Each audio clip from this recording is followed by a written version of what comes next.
क्या करते हैं? लता, वो कुछ नहीं करते मैडम, वो अभी कुछ कर नहीं सकते।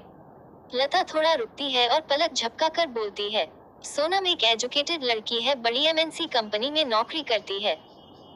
जॉब के दौरान ही उसे प्यार भी हो जाता है। मानव उसी के ऑफिस में दोनों को पहली ही कुछ मुलाकातों में प्यार हो जाता है और लगभग 1 साल की डेटिंग के बाद ही दोनों शादी करने का फैसला भी ले लेते हैं।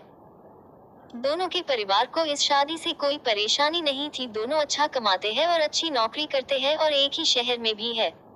सोनम और मानव की शादी हो जाती है।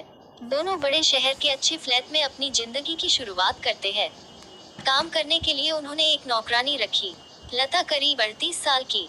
सोनम ने उसे काम पर रखते हुए ही अच्छी तरह से सारे रोज बता दिए थे। साथ ही उसे ये भी कहा कि अगर वो यहाँ रहना भी चाहे तो रह सकती है। लेकिन लता ने बोला कि नहीं, उसका घर पास ही है, वो वहीं जाएगी और सुबह जल्दी वापस आ जाएगी। लता घर का सारा काम अच्छे से करती, अच्छी तरह से खाना बनाती और साफ सफाई भी करती। इसके काम में कोई भी कंप्लेंट नहीं थी। शादी के करीब 7 महीने बाद ही सोनम और मानव के बीच झगड़े होना शुरू हो गए। हर छोटी छोटी बात पर झगड़ा होने लगा। पहले तो झगड़ा छोटा हुआ करता था जो थोड़ी सी बात से शुरू होकर खत्म हो जाएगा करता था, लेकिन फिर कभी कभी इन दोनों में कई दिनों तक बात नहीं होती। ऑफिस की बातें भी उनके झगड़े का एक प्रमुख कारण रहती थी। उन दोनों को लगने लगा कि उन्होंने एक दूसरे से शादी करके गलती कर दी। ऑफिस की एक मीटिंग दौरान दोनों ही बॉस के साथ, उसमें मानव ने सोनम की बात के बाद अपनी बात रखी जो कि बॉस को ज्यादा पसंद आई। इस बात से सोनम को बहुत गुस्सा आया और वो बात हमेशा की तरह इस बार भी उनके घर तक पहुंच।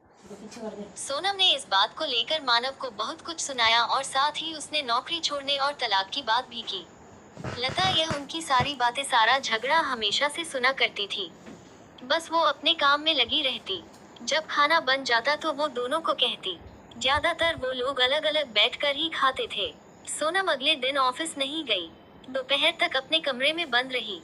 लता ने मैडम का दरवाजा भी नहीं खटखटाया। उसे अच्छी तरह पता था कि अभी वो कुछ भी नहीं चाहती। दोपहर के बाद सोनम अपने कमरे का दरवाजा खोलकर बाहर आई। लता किचन साफ करके अपने घर जा रही थी। उसके हाथ में उसका एक छोटा सा झोला था। सोनम बाहर आते ही लता को चाय के लिए कहती है। लता चाय बनाने लग जाती है। सोनम का मूड ठीक नहीं है। सोनम किचन में लता के पास जाती है। लता उसे खाना की पूछती है। सोनम बोलती है नहीं, अभी नहीं, सिर्फ चाय दो। सोनम लता को पूछती है, तुमने खाना खाया? लता नहीं मैडम, मैं खाना ले लिया है, मैं घर जाकर खाऊंगी। लता थोड़ी देर रुककर फिर कहती है, मैडम एक ही खाना ले जाती हूँ, सिर्फ मेरा बांध कर ज्यादा नहीं ले जाती, आप देख सकती है। इतना कहकर लता अपना झोला खोलकर दिखाने लगती है। सोनम, अरे कोई जरूरत नहीं है, ठीक है। लता फिर मैडम को चाय देती है।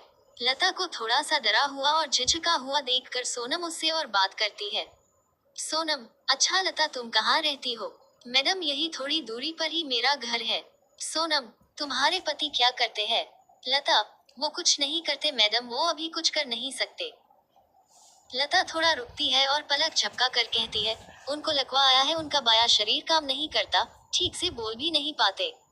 सोनम, अरे तुमने कभी बताया नहीं, फिर घर दवाई ये सब तुम ही संभालती हो? लता, हाँ मैडम, 2 बच्चों की पढ़ाई छोटे स्कूल में है, लेकिन मैं चाहती हूँ कि वो पढ़ाई करें। हमेशा से मेरी उनके खाने के बाद खाने की आदत है, इसलिए पहले उनको खिलाऊंगी फिर मैं खाती हूँ, इसलिए सुबह शाम का खाना ले जाती हूँ। सोनम लता की बातें सुनकर हैरान रह जाती है। उसे पता नहीं था कि लता इतनी साहसी है और कभी भी उसने अपने चेहरे या काम से ये लगने नहीं दिया। लता फिर कहती है, मैडम मैं आपसे कुछ कहना चाहती हूँ, आप बुरा ना मानो तो। सोनम ने तुरंत ही जवाब दिया, हाँ कहो ना प्लीज। जो होता है हमें उसकी कद्र नहीं होती है, समय कैसे बदल जाता है पता भी नहीं चलता है।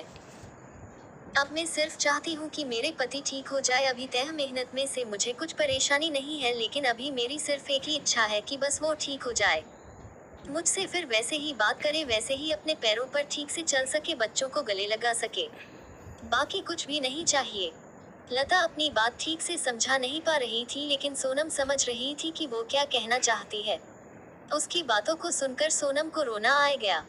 उसने लता का हाथ पकड़ा और कहा कि कभी भी तुम्हें लगे कि कुछ जरूरत है तो बेझिझक मुझसे बोलना।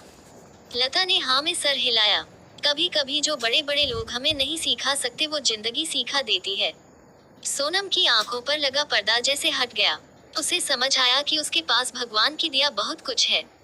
पल भर में ही जैसे उसकी सारी नाराजगी, गुस्सा न जाने कहाँ चला गया। जिस पति का वो मुंह भी नहीं देखना चाहती थी, अब उसके आने का इंतजार करने लगी। शाम जैसे तैसे आई। दरवाजे पर जैसे ही बेल बजी वो दौड़ कर गई और दरवाजा खोला। सामने मानव को देखकर रोते हुए उसके गले लग गई और सॉरी बोला। मानव को कुछ समझ नहीं आया, लेकिन उसने भी सोनम को सॉरी बोला।